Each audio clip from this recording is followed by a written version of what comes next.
Selamat malam Omania. Selamat datang lagi di Midnight Live. Sudah akhir pekan, tapi gajian masih minggu depan. Tahan-tahan ya. Jangan scroll mulu ntar pengen.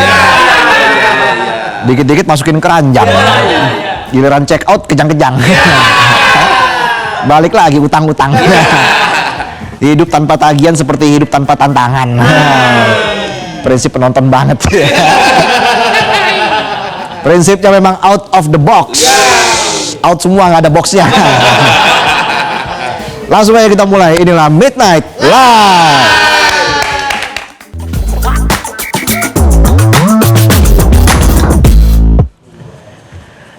Berita malam ini kita akan bahas soal pakaian bekas atau thrifting yang bikin pusing. Bajunya cocok di badan tapi nggak cocok di aturan. Ada yang mau mempertahankan, ada juga yang ngegas kasih batasan. Ya mirip-mirip drama percintaan, satu pengen lanjut, satu pengen putus. Tapi alasannya sama, demi masa depan kita bersama. Kolak pisang tahu Sumedang, walau jarak membentang cintaku tak akan hilang. Bisa aja trompet tahun baru. Dari pejabat, wakil rakyat sampai masyarakat, dari baby boomers, Gen X, milenial sampai Gen Z ikut debat soal polemik larangan thrifting. Ada yang ngotot terapkan larangan, ada yang memelas minta dilegalkan, dan ada yang khawatir nggak bisa ikut skena tongkrongan. Intinya soal thrifting ini ruwet, udah pasarnya segmented, barangnya limited, aturannya jelimet. Jadi ceritanya begini ceritanya. Menteri Keuangan Purbaya Yudisadewa tegas bilang, meski pedagang thrifting udah memohon-mohon praktek tersebut dilegalkan, Purbaya nggak bakal legalkan impor pakaian bekas. Purbaya ngegas kalau dia nggak peduli sama pedagangnya. Pokoknya barang masuk ilegal bakal dijegal. Purbaya nggak akan buka pasar buat barang-barang yang statusnya nggak jelas. Tuh dengerin, impor pakaian bekas itu ibarat mantan, nggak sesuai aturan dan statusnya nggak jelas. Pas datang bawa kenangan, giliran pergi nguras tabungan. Udah tabungan sadanya aja dikuras juga. Tabungan apa kolam ikan? Saya punya tips buat bales chat mantan. Misal mantan lo WA nih ya, lagi apa? Lo balas aja, lagi menghancurkan yang bekas-bekas. Termasuk bekas pacar. Contoh aja. Meski pedagang bilang mau bayar pajak kalau thrifting dilegalkan, Purbaya tetap kekeh kalau itu nggak relevan selama barang dagangannya melanggar aturan. Simpelnya mau lo bayar pajak, bayar parkir, bayar tol, bayar. Selama ilegal bakal dihajar. Ibarat mantan toksik ngajak balikan. Bilangnya aku siap bayar semua kesalahanku. Giliran ditanya status kita apa, dia jawab lihat nanti aja. Bisa aja tatakan setrikaan. Purbaya juga menjelaskan alasan ekonomi di balik sikap tegas pemerintah. Dia menilai dominasi barang asing di pasar domestik dapat mengikis dan merugikan pelaku usaha lokal. Ibarat di kantor ada karyawan baru dari perusahaan asing, umurnya lebih tua tapi gajinya bisa jadi lebih murah, dan kualitasnya bisa jadi lebih bagus. Jelas jadi ancaman. Yang tadinya jadi andalan bos, bisa-bisa jadi jongos. Purbaya menekankan kalau pedagang sebenarnya dapat beralih ke produk lokal jika mampu beradaptasi. Di awal November, Menteri Perdagangan Budi Santoso menegaskan kalau pemerintah akan fokus menindak importir yang memasok pakaian bekas impor, bukan para pedagang thrifting yang menjual barang-barang tersebut di pasar. Budi mengaku senang jika Kemenku melalui Bea Cukai sebagai pengawas impor di kawasan kepabeanan akan mengawasi praktek importasi secara lebih ketat. Dia berharap nantinya jika Bea Cukai telah mengetatkan importasi di kawasan kepabeanan dan Kemendak terus menindak importir, para pedagang pakaian bekas atau thrifting tidak lagi bisa mendapat pasokan. Beda menteri, beda strategi, beda aksi. Kalau Mendak bilang nggak bakal menindak pedagang di pasar, Menteri UMKM langsung gandeng platform e-commerce buat tutup-tutupin toko dan pedagang thrifting online. Menteri Komdigi juga sama, melarang aktivitas thrifting di medsos. Udah larang-larang thrifting nih. Situs gacor aja masih muncul. Meski cara dan langkahnya beda, alasannya sama, yakni aktivitas thrifting dinilai melanggar aturan dan merugikan industri pakaian lokal. Hingga pada 19 November kemarin, di hadapan Badan Aspirasi Masyarakat atau BAM DPR, para pedagang thrifting berharap praktek thrifting di Indonesia dapat dilegalkan. Pedagang thrifting di Pasar Senen, Rifai Silalahi, mempertanyakan mengapa negara lain bisa melegalkan thrifting sementara di Indonesia nggak bisa. Padahal Rifai bilang ada sekitar 7,5 juta orang yang bergantung pada usaha thrifting. Beda lagi sama data pemerintah, karena kalau mengacu pada catatan yang disebutkan sama Wakil Menteri Koperasi dan UKM, Helvi Yuni Moraza, datanya cuma separuh dari jumlah yang disebut sama Rifai. Yakni sekitar 3,6 juta orang yang terdampak pelarangan aktivitas thrifting. Bahkan data itu sudah mencakup penjual, pekerja, hingga anggota keluarganya. Kalau diambil data penjualnya doang, cuma sekitar 900 ribuan pedagang thrifting. Jauh banget bedanya. Emang urusan data di sini nggak pernah beres. Kan kita jadi bingung percaya siapa. Data pedagang thrifting aja beda-beda. Apalagi data suara pemilih pas pemilu. Meski begitu, Helvi bilang kalau penyelesaian masalah nggak boleh emosional, harus lewat dialog, menggiatkan sosialisasi, pendampingan, dan bantuan permodalan KUR tanpa agunan bagi pelaku usaha thrifting yang mau beralih. Balik lagi ke Rifai. Jadi Rifai menilai pernyataan Menku Purbaya yang ingin memberantas thrifting dari hulunya secara tidak langsung dapat mematikan mata pencarian jutaan masyarakat yang hidup dari bisnis tersebut. Menurutnya usaha thrifting telah menjadi pekerjaan turun-temurun, bahkan banyak keluarga yang dapat menyekolahkan anak dan memenuhi kebutuhan harian dari pemasukan sektor ini. Sementara Wakil Ketua BAM, Adian Apitupulu, membeberkan data yang mengubah perspektif tentang thrifting yang sebelumnya dinilai jadi ancaman industri tekstil lokal. Adian mengungkapkan volume barang thrifting hanya 0,5% dari total barang tekstil ilegal dari China yang membanjiri Indonesia. Menurutnya penjualan barang thrifting memiliki pangsa pasar berbeda dengan UMKM. Selain itu, Adian juga menjelaskan data riset global yang menyebut thrifting digandrungi oleh 67% generasi milenial dan Gen Z. Menurut Adian, sebagai langkah awal sebaiknya thrifting dilegalkan, tetapi harus dibuat kuota dan terapkan pajak yang jelas.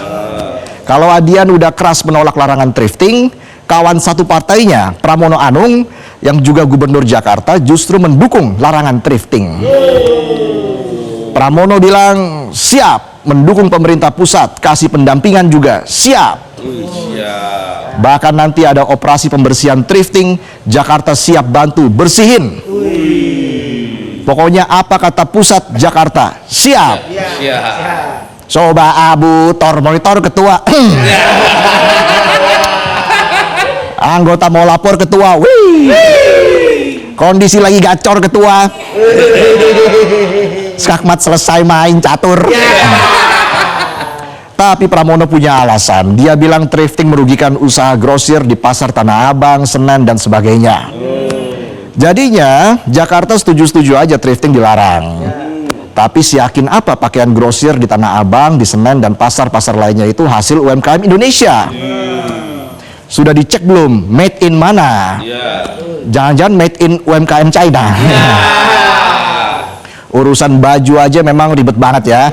Banyak alasannya, mau alasan dorong UMKM lokal kek, mau alasan jaga industri pakaian nasional kek, mau alasan lingkungan kek, yang jelas rakyat pada bokek.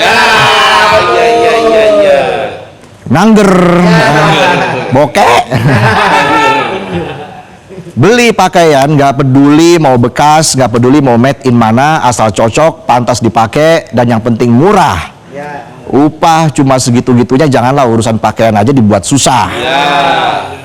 Lagi seret gini kita pengen kelihatan skena juga kali. Penonton pengen kelihatan skena kan? Pengen nongkrong di kafe yang lantainya dari batu-batu itu loh. Pakai baju oversize, sepatu hypebeast, tapi yang murah. Kalau yang mahal ya saya ikut cara penonton aja. Cara penonton, selfie sambil pegang KTP. Cuma 5 menit dapat 80 juta.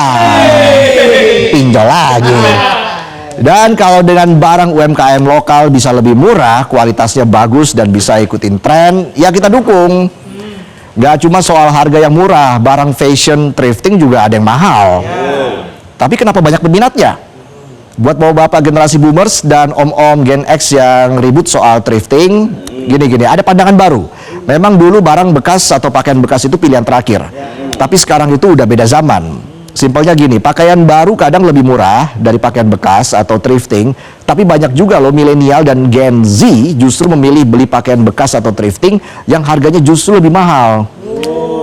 Jawabannya karena ada pergeseran utilitas. Kalau zaman bapak-bapak dan om-om beli barang pasti sesuai fungsi dan sesuai harga. Nah, zaman kita ini ada faktor kepuasan lain, yaitu faktor kelangkaan atau edisi terbatas, limited edition. Terus kepuasan koleksi item vintage, ya. Kan nggak mungkin itu didapat dari pakaian baru atau didapat dari thrifting lokal. Kecuali mau thrifting cemilan. Banyak yang lokal. Dijual onde-onde limited edition kondisi 80% tanpa wijen. Misalnya. Ada juga faktor utilitas, etika atau kepuasan etis membeli pakaian bekas sebagai bentuk dukungan eco-friendly. Ingat Pak, generasi milenial dan Gen Z itu banyak yang cinta lingkungan. Bukan generasi yang suka gundulin hutan. Lihat hutan langsung duit. Lihat lahan kosong dikit jadi tambang. Jadi ekosistem thrifting itu rumit Ferguson, dan kalau masih ngotot melarang total, dampaknya nggak cuma penjual yang susah, konsumen juga susah, dan bisa membuka pasar-pasar gelap yang semakin merugikan semua pihak. Solusinya harus dialog, buka ruang diskusi yang berbobot, jangan pakai otot. Jangan sampai udah kolot ngotot. Totti adalah pangeran Roma. Francesco Totti. Pangeran Roma kan? Kalau pangeran Jawa ya anaknya Raja Jawa. Bisa aja saya. Pada akhirnya polemik thrifting mengingatkan kita kalau pedagang butuh kepastian. Konsumen mencari kepuasan dan pemerintah perlu menegakkan aturan. Melarang thrifting tentu ada yang dirugikan, tapi membiarkan thrifting bebas juga bisa bikin industri kewalahan. Semua butuh keseimbangan, bukan sekedar gebrakan. Kuncinya bukan siapa paling lantang, tapi siapa yang paling bijak menimbang. Terapkan aturan dengan penuh akurasi, jangan malah menimbulkan kontroversi. Itulah tadi sajian pembuka kami di Midnight Live. Hari ini kami juga punya TGIF. Dan juga akan ada bintang tamu yang hadir di Midnight Live. Jadi kita jeda dulu, kami akan kembali saat lagi. Tetaplah di Midnight Live.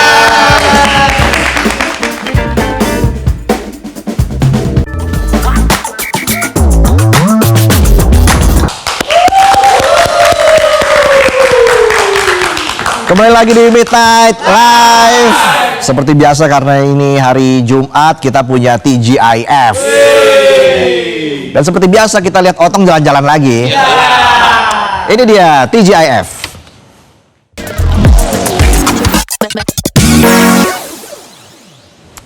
Oke, kita langsung aja gabung bersama dengan Otong. Otong lagi ada di mana nih Otong? Halo Bonduito. Pakai bahasa Itali nggak tuh? Salah nggak tuh? Salah ya? Apa artinya itu? Gue lagi di daerah Ampera nih. Saya juga ngerti artinya, tadi saya googling. Saya sekarang lagi ada di daerah Ampera, tepatnya di restoran Italia, namanya Pera Osteria. Tong, ada Francesco Totti nggak di situ? Itali banget nggak? Francesco Totti lagi cuti. Ini kebetulan dari Del Piero. Oke, lanjut. Bung, kalau pernah ke Itali kayak gini-gini nih model Osteria di Itali nih. Oke. Vintage, European vintage, klasik ya enggak. Nah, sini. Kita bisa lihat juga orang lagi bikin pizza nih. Orang lagi bikin pizza langsung. Wih. Keren. Keren banget ya. Sambil wawancara Oh, Tong. dia lagi sibuk. Oh. Sambil wawancara chefnya. Wawancara nggak bisa, ada kaca nggak bisa diwawancara ini. Oh, ada kacanya. Ada kacanya. Nih, lagi dibuat kan? Tapi langsung jadi. Lihat. Langsung jadi. Ya. Cepet banget. Gimana? Ini kan syutingan yang tadi. Udah jadi dulu kan. Bilang chefnya makasih ya, udah nyiapin pizza. Jadi, ketok aja kacanya. Iya, thank you ya udah bikin pizza. Enak nih. Belum saya cobain. Nah, kalau Aumania nih, yang di daerah Jaksel nih, daerah Ampera ke sini nih, enak banget. Suasananya kayak di Itali, walaupun saya belum pernah ke sana. Nah, ini kita udah sediain. Ini ada pasta 2 biji sama pizza. Pokoknya kalau teman-teman datang tiap Jumat ada menu dining spesial nih di hari Jumat, dapat pasta dan juga dapat minuman, pasta atau pizza. Udah, kita ajak aja yang punya ngobrol. Sini nih bro Edwin nih, bro. Aumania. Duduk aja. Boleh. Walaupun Anda yang punya, saya suruh duduk ya. Thank you lo udah sempat datang ya. Iya. Jadi ini emang di sini menu andalannya pizza dan pasta ya. Betul, kita di sini spesialis pizza dan pasta, betul. Jadi ada berapa menu pizza dan pasta nih yang bakal disediain sama Pera nih? Oke, kalau dari kita sendiri, kita spesial pizza di sini cukup lumayan banyak variasinya, dan kita spesial sourdough dengan 48 jam, jadi 2 days. So it is very good for your belly health. Jadi kita ada sekitar 20 jenis topping, 20 jenis pizza yang mungkin buat teman-teman di rumah yang pengen cobain. Untuk pasta kita juga di sini fresh, jadi kita ada yang fresh, ada yang standar dari kita. Jadi buat teman-teman wajib cobain. Dah, menu lain lagi katanya selain pizza dan pasta ada juga yang lain yang favorit di sini. Favorit, oke, favorit pasti kalau biasanya untuk ciwi-ciwi Jaksel ya. Yoi. Buat teman-teman muda di rumah pasti tiramisu, cheesecake, we have chocolate mouse, and then di sini kita punya beberapa selections menu untuk minuman atau mungkin kalau pengen hangout di Sabtu dan Minggunya, seperti itu. Kita lihat yang Orman bener-bener kayak Italia banget. Bener emang sengaja dibuat gini lebih homey atau gimana? Emang di sana emang kayak gini nih osteria nih. Oke, kalau dari kita sendiri memang basicnya rumah ini memang European aslinya. And then akhirnya kita kenapa kemas ke arah osteria karena memang osteria sendiri memang mereka spesialis dengan rumah dan mereka memiliki beberapa departemen yang cukup banyak. Jadi misalnya kita punya pizza, kita punya pasta, kita punya steak, kita punya cocktails, kita punya bar, and then kita punya dessert. So that's why this is it's like all around the menu in the one place. It is in the Italia restaurant is Osteria. Oh, jadi osteria itu kumpulan beberapa menu-menu Itali. Kalau pizza doang namanya pizzeria. Ngerti nggak Pak Aumania? Bener nggak? Benar. Tadi saya baru belajar. Bisa aja. Ini kalau ini pizzanya jenis apa nih? Pastanya jenis apa nih? Saya nggak tahu juga nih. So this one is our special. The name is Capricciosa. So ini kita punya special menu di sini. Kita gunakan beef salami, kita gunakan chicken razor. So it is smoked, and then using the olive oil, and then parmesan, and then using the mozzarella, and pastinya doughnya chewy. Ini yang tadi aku bilang. Jadi kalau untuk Italia sendiri pasti Neapolitan style. So it's like Sicilia, and then sepertilah daerah-daerah tertentu di sana. Kalau pastanya nih ada 2 nih. Apa aja nih pastanya nih? Oke, pasta kita ada punya, this one is Alfredo, this is the basic. Teman-teman yang cukup sering dan cukup suka menu dari hari kita pertama buka, and almost kita 3 tahun ini, menu ini masih ada. Karena teman-teman di Jakarta cukup suka dengan chicken stick itu di atas. And then the next one we have the prawn aglio. Yes, prawn aglio is the basic aglio, tapi kita punya adapted in the Sicilia style. So ini dia lebih oily and the chili one kayak gitu. Sicilia style tuh Italia bagian selatan. Iya nggak? Bahasanya southnya. Jadi emang makanan juga makanan selatan juga. Lokasi di Jaksel.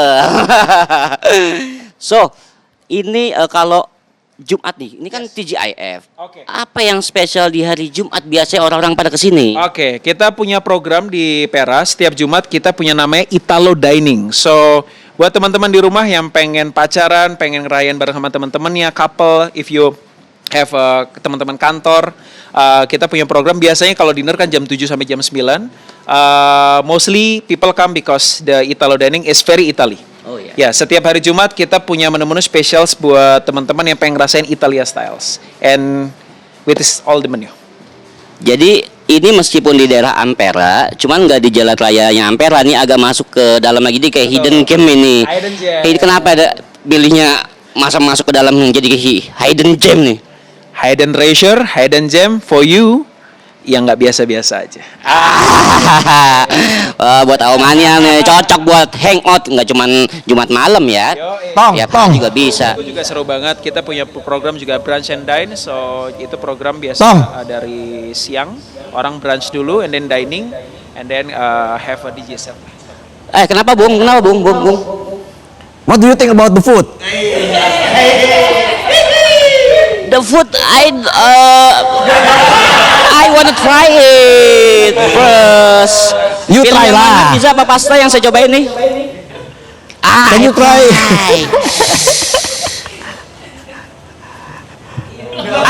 Kena daunnya doang. Kalau pizza pakai tangan dong, ya enggak? Lalapan langsung tangan ya. Iya. Yeah. Cobain ya, Alman ya. Wih.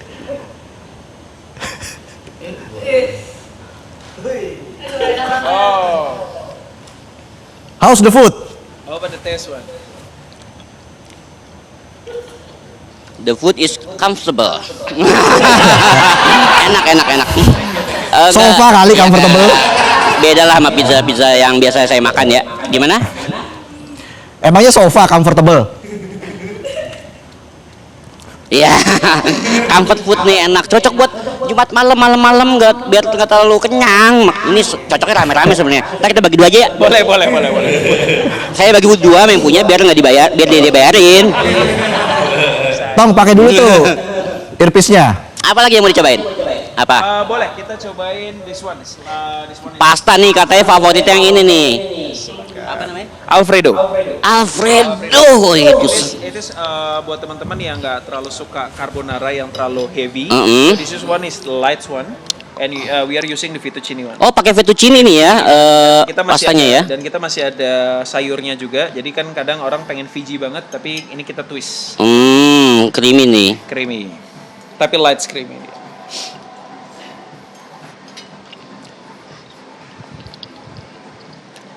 Light creamy, you know.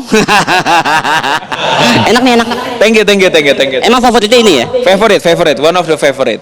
Salah satu favoritnya ini, Alfredo. And then the next one kita cobain ini Sicilia Aglio. Sicilia Aglio ini dari selatannya Itali nih, gaya selatan nih. Pokoknya kalau makanan ada laut-lautnya, udang atau apa itu berarti dari selatan Itali, biasanya dari Sicilia ya. Sicilia. Benar nggak saya? Betul. Dekat pantainya ya. Iya. Kalau sini Anyer. Ini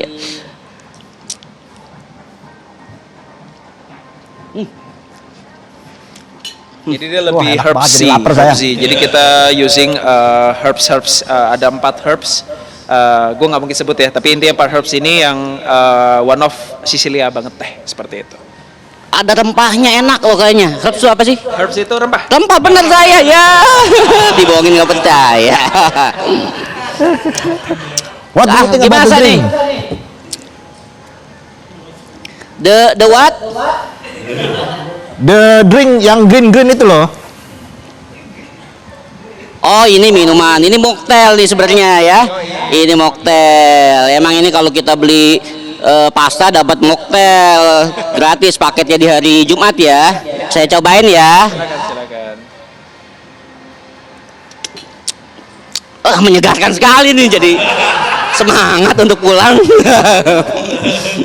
Enak. Thank you. Gimana rasanya? Mungkin boleh cobain yang ini one of our best. Jadi kita punya Pera 55. Ini yang satu the bestnya lagi nih. Lagi. Namanya apa? Pera 55. So we are infused. This one is sparkling. Jadi kita infuse pineapple, orange, And then with the markisa kita infuse and then kita inject dengan soda. So kalau makan pizza dan pasta biasa kan orang soda di luar negeri ya. And then kita twist dengan gelas yang cukup cantik dengan gelas wine. Mungkin silakan dicobain. Kita cobain yang kuning ya kali ini banyak buahnya. Sehat ini.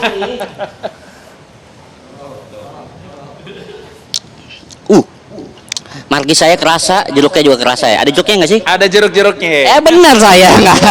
Ada pineapple yang pasti, pineapple-nya. Pineapple tuh nanas, ananas. Untuk range harga berapa nih Tong? Aumannya juga penasaran. Harga berapa di sini kalau orang?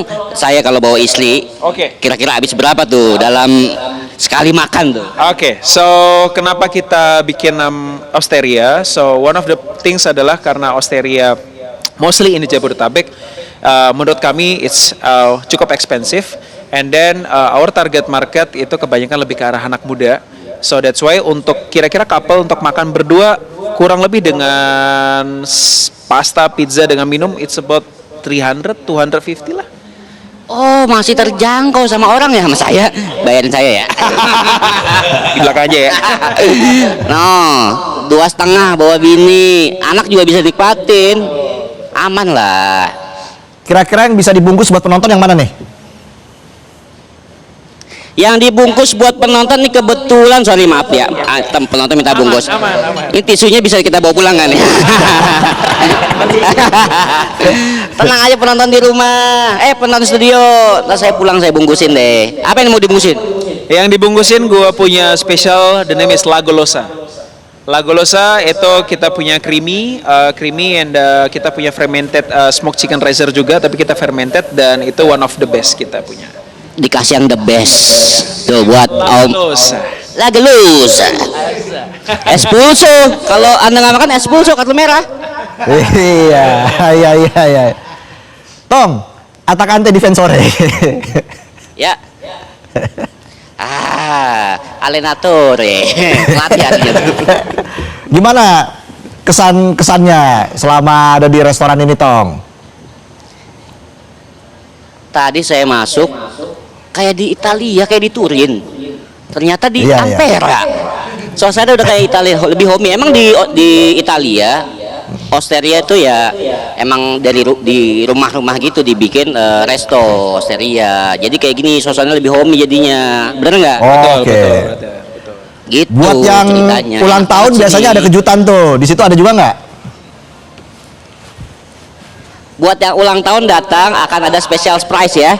Betul, biasanya kita bisa kasih surprise dengan beberapa surprise dari kita seperti itu. Rahasia, ulang tahun dulu makanya.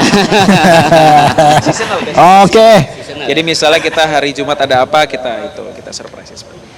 Oke Bung, saya ini makanan belum habis nih, diajak ngobrol mulu nih. Kapan ngabisinnya nih? Ya udah habisin deh tuh makanannya, pizza sama pasta. Thank you ya Tong ya.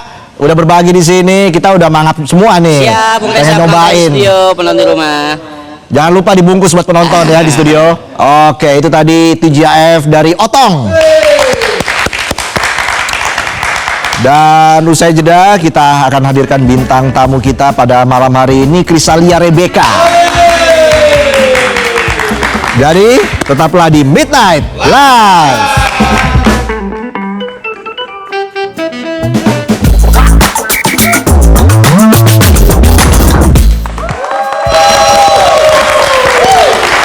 Kita kembali lagi di Midnight Live. Aumania mana suaranya? Langsung saja kita sambut bintang tamu kita hari ini, Krisalia Rebecca. Apa kabar? Terima kasih sudah hadir di Midnight Live, Krisalia. Silakan duduk. Kita kasih tepuk tangan sekali lagi. Jadi sudah berapa tahun kamu menggeluti dunia tarik tambang ini? Ya? Tarik suara ya. Biar penonton sedikit fokus lagi gitu ya. Udah berapa lama kamu? Aku nyanyi dari kelas 5 SD. Kelas 5 SD? Iya. Siapa yang pertama kali memperkenalkan kamu dengan dunia musik? Yang pertama kali memperkenalkan itu tetangga ya. Tetangga? Tetangga. Kok bisa tetangga? Jadi dulu nggak pernah ikut les pelajaran. Terus tetangga itu bilang sama mamaku kayak, daripada anak lu nggak ngapa-ngapain, mending coba sekolahin musik gitu. Oh, oke. Justru bukan dari orang tua ya? Bukan. Orang tua dukung-dukung aja? Tapi abis itu orang tua dukung. Semuanya dilesin, bener-bener semuanya. Apa yang membuat akhirnya orang tua mendukung kamu? Karena katanya aku banci kamera. Masa sih? Iya, jadi pas disuruh nyanyi pertama kali perform di mall itu malah kayak NPD gitu. Kayaknya tuh ditonton banyak orang kayaknya happy gitu. Kelas 5 SD udah manggung di mall? Udah lomba-lomba, terus nyanyi keluar-keluar kota juga. Masih inget nggak lagu apa yang kamu bawain waktu itu? Lagu pertama kali aku bawain itu lupa ya, Udah lama banget ya? lama banget. Wow. Cuman itu pertama kali duet sama orang dan penyanyi hebat itu Ray Idol yang Seriosa, lagu The Prayer. keren. Oke ya. Jadi kelas 5 SD ya, kelas 5 SD udah nyanyi, udah tampil di depan banyak orang. Udah. Nggak nervous tuh? Awal-awal lumayan, cuman mamaku tuh lumayan mengeksploitasi anak ya. Jadi Mamanya di roasting ini. jadi di depan panggung tuh dia bisa kayak nah gitu. Terus aku kayak ya udah daripada malu nangis jadi ikutin aja. Nggak pernah ada rasa takut gitu ketika nyanyi depan orang? Enggak sih. Oh, jadi plong aja. Cuma kalau deg-degan sedikit ada. Deg-degan ada. Kayak gini ketemu kakak tuh aku ngefans banget, aku deg-degan. Aduh. Apalagi saya ya. Oh, kamu penonton Midnight Live juga? Iya, aku sering banget nonton kakak. Oke, terima kasih ya. Penonton juga harus ditonton ini. Soalnya selama ini kelihatan belakang kepalanya doang. Nah, industri musik sekarang kan cepat sekali berubah ya.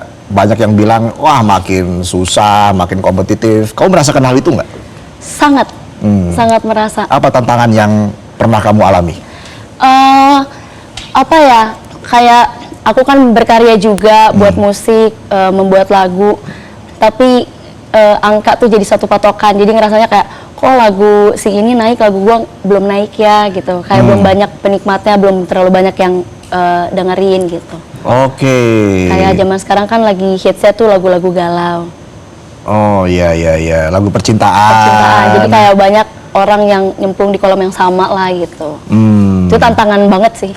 Nah, apakah ini mempengaruhi kamu juga dalam bermusik? Awalnya sempat iya berpengaruh untuk aku, tapi lama-lama berusaha buat ya nggak apa-apa, yang penting aku punya karya dan aku berkarya, maksudnya original punya aku, ya aku nggak mau mikirin itu. Oke, jalan kamu kan masih panjang nih Iya. ya. Mimpi kamu seperti apa nanti? Mungkin 5 tahun lagi? Sudah ada target? Udah Apa itu? punya album, terus karyaku atau lagu aku bisa dikenal sama banyak orang, terutama satu Indonesia ya. Iya dong, kita doain sukses. Wah, itu dia, itu kan mimpi semua musisi ya, Iya. punya album. Dan kamu menelurkan single terbaru, Akhir Cerita. Akhir Cerita, Wih, Akhir Cerita ini single keempat. single keempat. Wow, gimana rasanya akhirnya bisa menghasilkan single baru lagi? Pastinya selalu excited ya, selalu happy, selalu kayak punya ambisi yang kuat, kayak semoga ini bisa didengar karena relate sama apalagi Gen Z ya zaman sekarang ya, yang kerjaannya cuman galau gitu. Ah, masa sih? Kakaknya milenial ya? Saya generasi Zoro. Ya, Gen Z. Generasi Zadul juga sama penonton. Ya. Kamu Gen Z? Aku enggak dong, aku di antara Gen Z sama milenial. Oke. Masuknya Gen Z ya kalau. Coba tebak dulu, aku umur berapa? Kamu? Tahun berapa ya? Kamu, usia kamu saya tebak 19 tahun. Masa sih? Kakak ukuran sepatunya berapa? Kalau saya juga kan ya 22 tahun kan? Saya. Oh iya. Ya, 20 tahun lalu. Jadi single Akhir Cerita ini bercerita soal apa? Apa yang ingin kamu sampaikan di single ini? Akhir Cerita ini penutup dari kisah trilogi percintaan aku. Wow. Jadi ini lanjutan dari 2 single sebelumnya. Yang pertama tuh Hari Bersamamu, kedua Rindu, lalu ditutup dengan Akhir Cerita. Ini tuh tentang orang yang akhirnya melepaskan suatu hubungan yang udah nggak bisa dipertahankan lagi. Wah. Jadi akhirnya aku memilih untuk pergi, tapi bukan aku yang ngusir orang tersebut. Aku yang melangkah. Karena kan kadang orang mikirnya mengakhiri sesuatu itu hal yang sakit, bener gak? Tapi sebenarnya mengakhiri sesuatu itu untuk awal yang baru tuh dapat yang Dapat yang lebih baik lagi. Oh, jadi based on true story. Iya. Lagu-lagu kamu memang based on true story. Iya, ini penutupnya.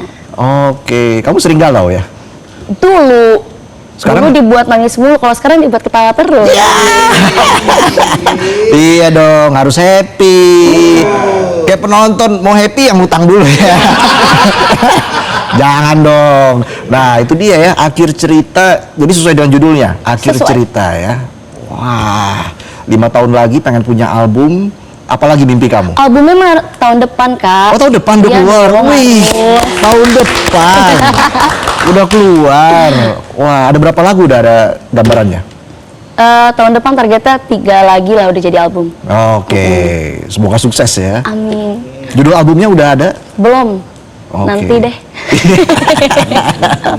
Terus mimpi kamu apa lagi? Mimpi aku udah sih, Kak, nggak muluk-muluk. Oke. Jadi penyanyi aja. Oke, nggak mau nyalek? Nyalek nggak mau? Nanti 5 tahun ke depan boleh lah ya. Kali kan. Tapi kalau soal pendidikan, tetap orang tua mendorong kamu fokus di dunia pendidikan atau seperti apa? Atau sekarang ya udah ikutin kamu aja fokus di dunia musik? Sekarang ikutin aku aja. Kamu kan juga acting juga ya? Acting juga iya. Itu akan kamu geluti juga atau lebih baik saya fokus di musik aja nih? Akan digeluti juga. Oh ya? Iya. Jadi semuanya yang berbau dengan seni Ya. akan kamu geluti ya? Ya. Oh iya. Ya pokoknya kita ikuti aja pokoknya Krisalia, karena memang dari kecil udah ditempa, udah bermusik, udah kenal banyak orang ya. Pernah nggak kamu merasa down? Pernah.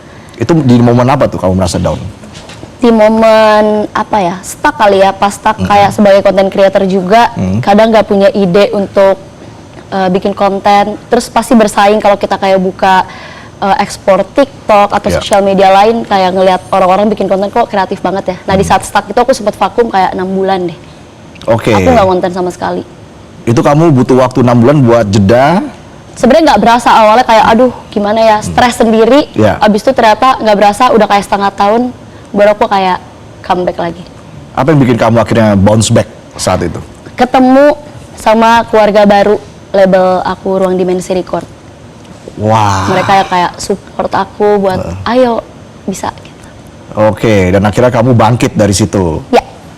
Dan kamu ke depan akan terus bikin konten? Sekarang juga masih aktif, Kak. Masih aktif? Masih. Oh, oke. Kamu memang ya suka lah ya bikin konten yang kreatif. Terus kamu juga bikin konten soal musik. Iya. Gitu ya. Lebih banyaknya nyanyi di sembarangan tempat sih. Iya. Yang penting kamu bisa menyalurkan passion kamu di dunia musik seperti Iya. itu ya. Oke. Nah, setelah akhir cerita apa kamu merasa ada bab baru yang ingin kamu buka dalam perjalanan kamu? Kayaknya untuk lagu selanjutnya itu udah nggak akan ada hubungannya lagi dengan single-single sebelumnya. Oke. Benar-benar Apakah udah ditutup. genrenya juga nanti akan berbeda? Genrenya akan tetap mengalir di pop ballad, cuman mungkin ada ballad R&B atau oke. di mix. Ada nggak musisi yang kamu idolai hingga saat ini? Bruno Mars. Bruno Mars. Wah, pasti udah sering nonton konsernya ya? Nonton, suka banget. Oke, memang sangat energik Iya, ya. kayak dia tuh bener-bener paket lengkap lah. Iya. Dari segi show di panggung juga luar Iya, biasa, dan itu juga menginspirasi kamu ketika kamu tampil di panggung. Iya, kayak semua lagu yang dia bawain tuh nggak cuma ballad doang, bahkan lagu pop beatnya dia semua tuh kayak semuanya dia makan gitu. Iya. Nah, akhir cerita sudah rilis sekitar bulan lalu ya? Bulan lalu. Selama ini bagaimana respon dari masyarakat, dari pencinta musik? Positif sih. Banyak yang bilang iya bagus tapi menyayat hati. Wih, itu dia ya, jadi bikin terharu ya. Karena banyak yang relate pasti kan soal percintaan. Banyak. Jadi kalau udah hubungan udah toksik ya udah tinggalin aja ya. Betul.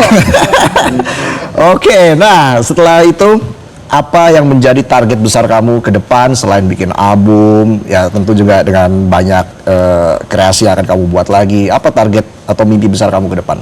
Harapan kamu deh untuk lagu akhir cerita dan untuk mimpi kamu. Harapannya supaya lagu aku bisa masih dikenali dan dinikmatin banyak kalangan, di semua kalangan lah diterima. Terus bisa relate juga. Kalau pesannya simpel sih, apalagi untuk anak-anak muda zaman sekarang ya. Jangan pernah merasa bersalah kalau meninggalkan seseorang yang udah nggak pantas lagi buat kita. Dalam ya. Satu lagi. Ya. akhir cerita itu bukan akhir dari semuanya, tapi itu adalah awal yang baru gitu. Iya, sesuai dengan lagunya tadi, menyayat hati ya. Iya. Tapi semoga sukses Alhamdulillah. lagu akhir cerita, semoga bisa diterima oleh banyak masyarakat, banyak pecinta musik, dan sukses juga buat karir dari Krisalia Amin. Rebecca.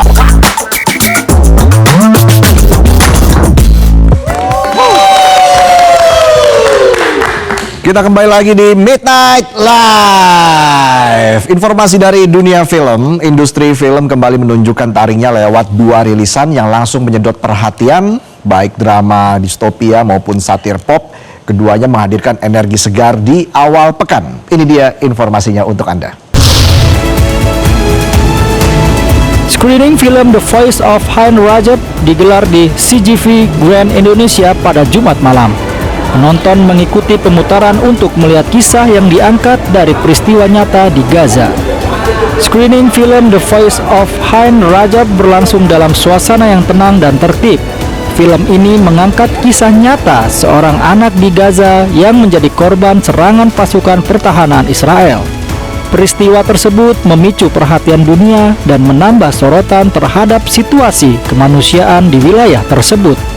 Sepanjang pemutaran, penonton mengikuti cerita dengan fokus. Studio tetap hening, menandakan alur film berhasil mempertahankan perhatian audiens dari awal hingga akhir. Film ini sendiri akan mulai tayang resmi di bioskop Indonesia pada 26 November 2025 mendatang.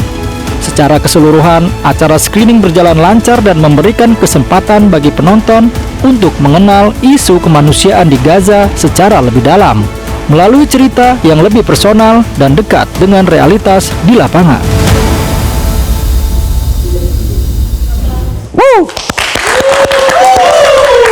Itu tadi informasi dari dunia film yang menutup perjumpaan kita di Midnight Live hari ini. Terima kasih penonton sudah hadir.